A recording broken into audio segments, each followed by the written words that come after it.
حضرات محترم، دین اسلام کا ہر عمل ہی بہت زیادہ اہمیت کا حامل ہے، مگر کچھ اعمال ایسے ہیں جو اللہ رب العزت کو بہت زیادہ محبوب ہے۔ اللہ رب العزت کی نظر میں ان اعمال کا بہت زیادہ اجر و ثواب ہے، انتہائی محبوب عمل اللہ رب العزت کو۔ رسول اللہ صلی اللہ علیہ وسلم نے مختلف مقامات پر ان اعمال کی نشاندہی فرمائی ہے۔ آج کے خطبہ جمعہ میں اللہ رب العزت کی توفیق کے ساتھ آپ احباب کے سامنے وہ اعمال رکھنا چاہتا ہوں جو اعمال اللہ رب العزت کے ہاں سب سے زیادہ پسندیدہ ہے، اور اللہ رب العزت سے دعا بھی کرتے ہیں کہ اللہ رب العزت ہمیں ہر وہ عمل کرنے کی توفیق عطا فرمائے جو اللہ رب العزت کو بہت زیادہ پسندیدہ ہے۔ سب سے پہلی بات یہ سمجھیے، جو دین اللہ رب العزت نے ہمیں دیا ہے اس دین کا نام ہے اسلام، اور تمام ادیان جو اس دنیا کے اندر پائے جاتے ہیں ان تمام ادیان میں سے سب سے زیادہ جو پسندیدہ دین ہے اللہ رب العزت کو، وہ صرف دین اسلام ہے۔ اور جو بندہ اس دین کو لے کر اللہ رب العزت کے پاس حاضر ہوگا، اللہ تعالیٰ صرف اسی دین کو قبول فرمائیں گے۔ وَمَن يَبْتَغِ غَيْرَ الْإِسْلَامِ دِينًا فَلَن يُقْبَلَ مِنْهُ، اور جو بندہ دین اسلام کو چھوڑ کر کسی دوسرے دین کو تلاش کرے گا، فَلَن يُقْبَلَ مِنْهُ، تو وہ دین ہرگز بھی اس سے قبول نہیں کیا جائے گا۔ اور جب ہم اس دین کے اندر داخل ہو چکے ہیں، جب ہم نے اس دین کو دل و جان سے تسلیم کر لیا، اس دین کے اندر ہم پورے کے پورے داخل ہو چکے ہیں، تو ظاہری بات ہے ہمیں پھر اس دین کے مطابق اپنی زندگی کو ڈھالنا پڑے گا، دین اسلام کے احکامات کو دیکھنا پڑے گا کہ یہ جو دین ہم نے قبول کیا ہے، جس دین کو ہم نے دل و جان سے تسلیم کیا ہے، یہ دین ہماری کس طرح رہنمائی کر۔ پھر جو باطل ادیان ہیں، اس ادیان کے جو معاملات ہیں ان معاملات کو ترجیح نہیں دی جائے گی، اعمال کو ترجیح دی جائے گی تو صرف دین اسلام کے اندر جو اعمال اللہ رب العزت نے نازل فرمائے ہیں انہی اعمال کو ترجیح دی جائے گی۔ تو آئیے ہم اللہ کے رسول صلی اللہ علیہ وسلم کی احادیث سے یہ بات سمجھنے کی کوشش کرتے ہیں کہ رسول اللہ صلی اللہ علیہ وسلم نے مختلف مقامات پر صحابہ کرام کو کون سے ایسے اعمال بتلائے ہیں جن اعمال کے متعلق رسول اللہ صلی اللہ علیہ وسلم کا یہ ارشاد گرامی ہے کہ یہ اعمال اللہ رب العزت کو سب سے زیادہ محبوب ہے۔ صحیح البخاری کے اندر حدیث موجود ہے، سیدنا ابو ہریرہ رضی اللہ تعالی عنہ بیان کرتے ہیں، رسول اللہ صلی اللہ علیہ وسلم نے فرمایا، ای العمل افضل، رسول اللہ صلی اللہ علیہ وسلم سے دریافت کیا گیا، پوچھا گیا، اے اللہ کے رسول، کون سے ایسے اعمال ہیں جو اللہ کے ہاں سب سے زیادہ فضیلت والے ہیں؟ فقال، تو رسول اللہ صلی اللہ علیہ وسلم نے ارشاد فرمایا، ایمان باللہ ورسولہ، اللہ اور اس کے رسول کے اوپر ایمان لانا یہ اللہ کے ہاں سب سے زیادہ پسند۔ اب ایمان کیا چیز ہے؟ اللہ کے اوپر ایمان کس انداز کے ساتھ لایا جائے گا تو اللہ رب العزت ہمارے ایمان کو قبول کرے گا؟ وہ امیدیں، وہ ہماری خواہشات، وہ اللہ رب العزت سے جو ہماری توقعات ہوتی ہیں، وہ ساری کی ساری امیدیں ہماری اللہ سے وابستہ ہونی چاہیے۔ وہ امیدیں جو ہماری اللہ سے وابستہ ہونی چاہیے، وہ ہم اگر غیر اللہ سے وابستہ کریں گے تو یہ اللہ رب العزت کی ذات کے اوپر ایمان نہیں ہوگا۔ اللہ رب العزت کا ہمارے اوپر حق یہ ہے کہ ہم اللہ کو ایک تسلیم کریں، ہم اللہ کو اکیلا تسلیم کریں، اللہ کو وحدہ لا شریک تسلیم کریں، اللہ کا کوئی ہمسر نہیں ہے، اور وہی ایک ذات ہے جو عبادت کے لائق ہے، اس کے علاوہ کسی کی عبادت بھی نہیں ہے۔ اس کے علاوہ کسی سے دعا بھی نہیں مانگنی، اس کے علاوہ کسی سے مدد بھی نہیں مانگنی، اس کے علاوہ کسی سے سوال بھی نہیں کرنا، اس کے علاوہ کسی سے اپنی امیدیں بھی وابستہ نہیں کرنی۔ یہ ہے اللہ رب العزت کی ذات کے اوپر ایمان، اللہ کی ذات کے اوپر ایمان لانا اور رسول اللہ صلی اللہ علیہ وسلم کے اوپر ایمان لانا، یہ سب سے محبوب عمل ہے۔ لیکن ہمارا ایمان اللہ کی ذات کے اوپر بھی کمزور اور رسول اللہ صلی اللہ علیہ وسلم کی ذات کے اوپر بھی کمزور ہے۔ ہمارے ایمان مکمل نہیں ہے، ہم اپنی مرضی کا دین قبول کرتے ہیں، جو ہماری مرضی کے خلاف ہوتا ہے اس بات کو ہم قبول ہی نہیں کرتے۔ اور کچھ لوگ تو ایسے اس دنیا کے اندر پائے جاتے ہیں جو صرف اپنی عقل کے مطابق دین کو تسلیم کریں گے، جو بات عقل کے اندر نہیں آئے گی کہیں گے یہ دین کی بات ہی نہیں ہے، اس کو ہماری عقل تسلیم ہی نہیں کر رہی۔ تمہاری عقل کے مطابق اللہ نے دین کو نازل نہیں کیا، اللہ رب العزت نے اپنے علم کے مطابق اس دین کو نازل کیا ہے، اور اللہ رب العزت کا علم کامل ترین علم ہے، اللہ کا علم ناقص نہیں ہے۔ اور اللہ رب العزت نے اس دین کو آسان بنا کر بھیجا ہے، فطرت انسان کے مطابق اس دین کو نازل فرمایا ہے اللہ رب العزت۔ اور رسول اللہ صلی اللہ علیہ وسلم سے دوسرا سوال کیا گیا، اللہ کے رسول، اللہ پر ایمان کے بعد اور آپ کی ذات کے اوپر ایمان کے بعد اس کے بعد کون سا افضل ترین عمل ہے؟ رسول اللہ صلی اللہ علیہ وسلم نے فرمایا، اللہ کے راستے کے اندر جہاد کرنا، اللہ کے راستے کے اندر اپنی جان کا نذرانہ پیش کر دینا۔ جب اس دین کو، اس اسلام کو تیری جان کی ضرورت پڑے، پھر تو بے دریغ کسی کے خوف اور خطر کے علاوہ ہر چیز کو پیچھے چھوڑ کر اپنی خواہشات کی قربانی دے کر، اپنے وقت کی قربانی دے کر، اپنی مال جان اولاد بیوی بچوں کی قربانی دے کر، سب سے زیادہ مقدم تیری نظروں کے اندر اللہ کے راستے کے اندر جہاد کرنا ہونا چاہیے۔ جب یہ وقت آ جائے پھر تو ہر چیز کو چھوڑ کر اللہ کے راستے پہ نکل، اپنی جان کا نذرانہ پیش کر دے، یہ اللہ کے ہاں سب سے زیادہ محبوب عمل ہے۔ پھر رسول اللہ صلی اللہ علیہ وسلم سے پوچھا گیا، اللہ کے رسول پھر کون سا عمل محبوب ہے اللہ رب العزت کو؟ تو نبی اکرم صلی اللہ علیہ وسلم نے فرمایا، الحج، حج مبرور، وہ حج جو اللہ رب العزت قبول کر لیتا ہے، وہ حج اللہ کے ہاں سب سے زیادہ محبوب عمل ہے۔ اور ایک دوسری حدیث کے اندر رسول اللہ صلی اللہ علیہ وسلم سے پوچھا گیا،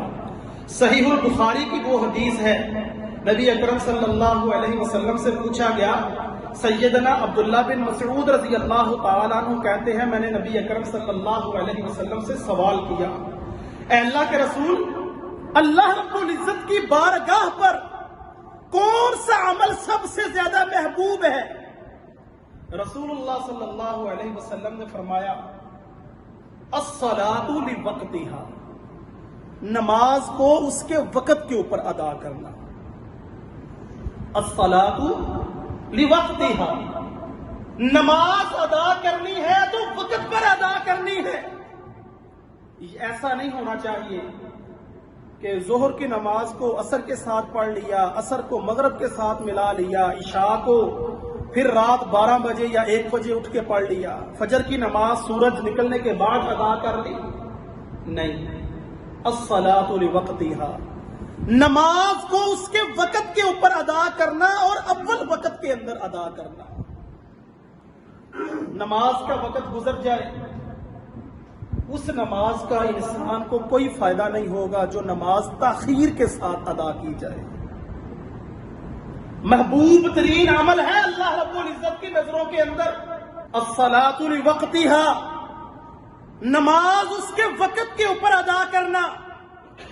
عبداللہ بن مسعود رضی اللہ تعالیٰ عنہ کہتے ہیں، پھر میں نے رسول اللہ صلی اللہ علیہ وسلم سے سوال کیا، اے اللہ کے رسول، اس کے بعد اللہ رب العزت کو کون سا عمل سب سے زیادہ محبوب ہے؟ تو نبی اکرم صلی اللہ علیہ وسلم نے فرمایا، اپنے والدین کے ساتھ حسن سلوک کرنا۔ والدین کے ساتھ نیکی والا معاملہ کرنا، والدین کو تنگ نہ کرنا، والدین کی نافرمانی نہ کرنا، والدین کے ساتھ نیکی کرنا، حسن سلوک کرنا، آسانی والا معاملہ والدین کے سامنے کرنا، یہ اللہ رب العزت کو سب سے زیادہ محبوب ترین عمل ہے۔ پھر سوال کیا عبداللہ بن مسعود رضی اللہ تعالیٰ عنہ نے، اللہ کے رسول، اس کے بعد اللہ رب العزت کو کون سا عمل محبوب ہے؟ تو رسول اللہ صلی اللہ علیہ وسلم نے فرمایا، اللہ کے راستے کے اندر جہاد کرنا۔ یہ صحیح البخاری کی حدیث میں نے آپ کے سامنے بیان کی ہے۔ نماز کو اول وقت کے اوپر ادا کرنا، جان بوجھ کر نماز کو تاخیر کے ساتھ ادا کرنا، نماز کے اندر سستی کرنا، میرے محترم بھائیوں، یہ ایمان والوں کی نشانی نہیں ہے، یہ ایمان والوں کا شیوا نہیں، یہ منافقوں کی نشانی ہے۔ نماز کے اندر سستی کرنا، نماز کو اس کے وقت کے اوپر ادا نہ کرنا، یہ منافقوں کی نشانی ہے۔ اور بر الوالدین، والدین کے ساتھ حسن سلوک، اللہ اکبر کبیرہ۔ اللہ رب العزت نے قرآن مجید کے اندر سب سے پہلے اپنی اطاعت کا حکم دیا ہے، اپنی عبادت کا حکم دیا ہے، اللہ رب العزت کی ذات کو اکیلا ماننے کا حکم دیا ہے، اور اس کے بعد اللہ رب العزت نے والدین کے ساتھ حسن سلوک کا حکم دیا ہے۔ سورہ بنی اسرائیل کے اندر اللہ رب العزت نے بڑے فصیح و بلیغ انداز کے ساتھ اس بات کا حکم دیا، وَقَضَىٰ رَبُّكَ أَلَّا تَعْبُدُوا إِلَّا إِيَّاهُ، تیرے رب نے یہ فیصلہ کر لیا ہے، تیرے رب کا یہ فیصلہ ہو چکا ہے، وَقَضَىٰ رَبُّكَ أَلَّا تَعْبُدُوا إِلَّا إِيَّاهُ، کہ تو اس اللہ کے علاوہ کسی کی عبادت نہ کر۔ یہ رب فیصلہ کر چکا ہے، عبادت ہوگی صرف اللہ رب العزت کی ہوگی، عبادت ہوگی صرف عرش والے خدا کی ہوگی۔ وَبِالْوَالِدَيْنِ إِحْسَانًا، اور جو دوسرا فیصلہ اللہ نے کیا ہے وہ ہے والدین کے ساتھ حسن سلوک، والدین کے ساتھ آسانی، نیکی والا معاملہ۔ اما یبلغن عندک الکبر احدہما او کلاہما، آگے اللہ رب العزت فرماتے ہیں اگر ان دونوں میں سے تم کسی ایک کو پالو یا دونوں کو پالو، والدین میں سے اگر دونوں کو پالو یا دونوں میں سے کسی ایک کو پالو، اما یبلغن عندک الکبر احدہما فلا تقل لہما اف، تو ان کے سامنے اف بھی نہیں کہنا۔ اف کا مطلب کیا ہے؟ کیا صرف جو لفظ اف ہے یہ نہیں کہنا، اس کے علاوہ جو کچھ زبان سے ہے کہتے جانا ہے؟ نہیں میرے محترم بھائیوں، اس کا مفہوم یہ ہے کہ والدین تجھے ڈانٹ رہے ہیں، تجھے کسی کام سے باز کر رہے ہیں، تیری اصلاح کی بات ہو رہی ہے، وہ تیری سمجھ میں آ رہی ہے تب بھی، تیری سمجھ میں نہیں آ رہی تب بھی، والدین کے سامنے نظریں جھکا کر، ادب و احترام کے ساتھ اپنے پہلو کو جھکا کر، حسن سلوک کرتے ہوئے، آسانی کا معاملہ کرتے ہوئے، والدین کی ہر بات کے سامنے اپنی جبین نیاز کو جھکا دینا، اپنی نظروں کو جھکا دینا، والدین کے سامنے جھک جانا، یہ ہے فَلَا تَقُل لَّهُمَا أُفٍّ وَلَا تَنْهَرْهُمَا۔ اور جب والدین بڑھاپے کے اندر پہنچ جائیں، جب ان کو تیری ضرورت پڑ جائے، تو اللہ رب العزت نے پھر حکم دیا، پھر ان کے لیے ہاتھ اٹھانے ہیں، پھر والدین کے لیے اللہ کے حضور دعائیں کرنی ہے۔ وَقُلْ رَبِّ ارْحَمْهُمَا كَمَا رَبَّيَانِي صَغِيرًا، اے میرے اللہ، جس طرح میرے چھوٹے ہوئے انہوں نے میرے اوپر رحم کیا تھا، اے اللہ آج یہ تیری رحمت کے طلبگار ہے۔ اے اللہ آج یہ میرے والدین کمزور ہو چکے ہیں، بڑی محنت اور مشقت کے ساتھ انہوں نے مجھے پالا ہے، مجھے گبرو جوان کیا ہے، میری ہر ضروریات کو پورا کیا، اعلیٰ تعلیم کے ساتھ مجھے دوچار کیا ہے، اے اللہ اب یہ میرے ماں باپ تیری رحمت کے طلبگار ہیں، اے اللہ بڑھاپے کے اندر ان کے لیے آسانیاں فرما دے۔ پھر اپنے والدین کے لیے ہاتھوں کو بلند کرنا ہے، اپنے والدین کے لیے دعا کرنی ہے، رب ارحمہما، اے میرے رب ان دونوں کے اوپر رحم فرما، کما ربیانی صغیرا، جس طرح میرے چھوٹے ہوئے انہوں نے میرے اوپر رحم کیا تھا، میری پرورش کی تھی، میرے ساتھ نیکی والا معاملہ کیا، میرے ساتھ حسن سلوک کیا تھا۔ اللہ اکبر کبیرہ۔ تو محترم بھائیوں، رسول اللہ صلی اللہ علیہ وسلم نے یہ اعمال بتلائے ہیں جو اللہ رب العزت کی نظروں میں سب سے زیادہ محبوب عمل ہے۔ اور پھر نماز کو باجماعت ادا کرنا، پہلی صف کے اندر کھڑے ہو کر نماز ادا کرنا، تکبیر اولیٰ کے ساتھ نماز ادا کرنا، یہ بھی اللہ رب العزت کو انتہائی محبوب عمل ہے۔ رسول اللہ صلی اللہ علیہ وسلم نے فرمایا، اگر تمہیں معلوم ہو جائے کہ پہلی صف کے اندر کھڑے ہونے کا کتنا اجر و ثواب ہے تو تم آپس کے اندر قرعہ ڈالو، قرعہ اندازی کرو کہ میں نے پہلی صف میں کھڑے ہونا ہے، دوسرا کہے کہ میں نے پہلی صف کے اندر کھڑے ہونا ہے۔ قرعہ اندازی کرتے ہوئے تم اپنے جس کا نام نکلے وہ پہلی صف کے اندر کھڑا ہو جائے، اگر تمہیں پہلی صف کے اندر کھڑے ہونے کا اجر و ثواب معلوم ہو جائے۔ اور پھر اسی طرح رسول اللہ صلی اللہ علیہ وسلم نے فرمایا، اگر تمہیں اس چیز کا بھی اجر و ثواب معلوم ہو جائے کہ نماز باجماعت ادا کرنے کا کتنا اجر و ثواب ہے تو اگر تم گھٹنوں کے بل بھی رینگ کر آنا چاہو تو تم مسجد کے اندر آؤ کہ ہم نے مسجد کے اندر جا کر ہی باجماعت نماز ادا کرنی ہے۔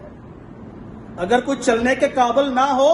تو وہ اپنے گھٹنوں کے بل رینگتا ہوا مسجد کی طرف آئے گا کہ میں نے مسجد میں جا کر باجماعت نماز ادا کرنی ہے۔ اتنا زیادہ اللہ رب العزت نے باجماعت نماز ادا کرنے کا اجر و ثواب رکھا ہے۔ اور پھر رسول اللہ صلی اللہ علیہ وسلم نے فرمایا، اللہ کے گھر کی طرف اٹھنے والے جو قدم ہیں، انسان چل کر مسجد کی طرف آتا ہے تو یہ کوئی چھوٹا عمل نہیں ہے، کوئی معمولی سا عمل نہیں۔ ہم عادت کے مطابق گھر سے نکلے اور عادت پوری کرتے ہوئے مسجد کے اندر آئے، نماز پڑھے اور چلے جائیں، یہ چھوٹا عمل نہیں ہے۔ رسول اللہ صلی اللہ علیہ وسلم کی حدیث، نبی اکرم صلی اللہ علیہ وسلم نے فرمایا، اللہ ان لوگوں پر رحمت نازل کرتا ہے اور اس کے فرشتے دعا کرتے ہیں جو پہلی صف کے اندر کھڑے ہوتے ہیں، اور صف میں شامل ہونے کے لیے جو قدم اٹھایا جاتا ہے اللہ رب العزت کو وہ قدم انتہائی محبوب عمل ہے۔ اللہ کے گھر کی طرف چل کر آنا چھوٹا عمل نہیں، یہ جو ہم قدم اٹھا کر اللہ کے گھر کی طرف قریب ہوتے چلے آتے ہیں یہ اللہ رب العزت کو بہت زیادہ پسندیدہ عمل ہے۔ اور پھر رسول اللہ صلی اللہ علیہ وسلم نے فرمایا، کثرت سجود، کثرت کے ساتھ سجدے کرنا۔ اور میرے محترم بھائیوں، ساری نماز کا اپنا مزہ ہے، اپنا سرور ہے، اپنی لذت ہے، لیکن جب انسان اپنے پاؤں کو جوڑتے ہوئے، اپنی جبین نیاز کو، اپنے سر کو جھکاتے ہوئے اللہ رب العزت کے سامنے گر پڑتا ہے، عجز و انکساری کے ساتھ اپنے آپ کو کم تر سمجھتے ہوئے، اے اللہ تیری ذات سب سے زیادہ بلند ہے، اے اللہ تو عرش کا مالک ہے، اے اللہ تو ہمیں پیدا کرنے والا ہے، تو ہی عبادت کے لائق ہے، اے اللہ میں تیرے سامنے گرا پڑا ہوں۔ جب انسان سجدے کے اندر گر پڑتا ہے انسان کی انا بھی ختم ہو جاتی ہے، انسان کی میں بھی ختم ہو جاتی ہے، انسان اپنے آپ کو کمزور اور ضعیف سمجھتے ہوئے اللہ رب العزت کے سامنے گر پڑتا ہے۔ جو سجدے کے اندر اللہ رب العزت سے دعائیں کرنے کا سرور اور لذت ہے وہ ساری نماز کے اندر نہیں ہے۔ کثرت سجود، کثرت کے ساتھ سجدے کرنا، رسول اللہ صلی اللہ علیہ وسلم نے فرمایا یہ بھی اللہ رب العزت کو انتہائی محبوب عمل ہے۔ تو میرے محترم بھائیوں، آخر میں ایک حدیث سنیے اور اپنی بات کو ختم کرتے ہیں۔ سارے اعمال میں نے آپ کے سامنے بیان کیے ہیں، لیکن رسول اللہ صلی اللہ علیہ وسلم کی ایک حدیث سنیے، احب الاعمال ادومها وان قل، محبوب ترین عمل اللہ رب العزت کو وہ ہے جو کثرت کے ساتھ کیا جائے، اگرچہ وہ تھوڑا ہی کیوں نہ ہو، روٹین کے ساتھ مسلسل۔ ایسا نہیں ایک دن نیکی والا معاملہ کر لیا، دوسرے دن چھوڑ دیا، 2 دن 3 دن 4 دن چھوڑ دیا، پھر اس نیکی کو کر لیا۔ احب الاعمال ادومها وان قل، تھوڑا عمل کر لو۔ تہجد کی نماز 11 رکعات ہی ضروری نہیں، 2 رکعات اٹھ کر پڑھ لو، 4 رکعات پڑھ لو۔ ہر روز نفلی روزہ رکھنا ضروری نہیں، ایک دن چھوڑو ایک دن روزہ رکھ لو، ایک روٹین بنا لی جائے۔ اگرچہ یہ اعمال تھوڑے ہوں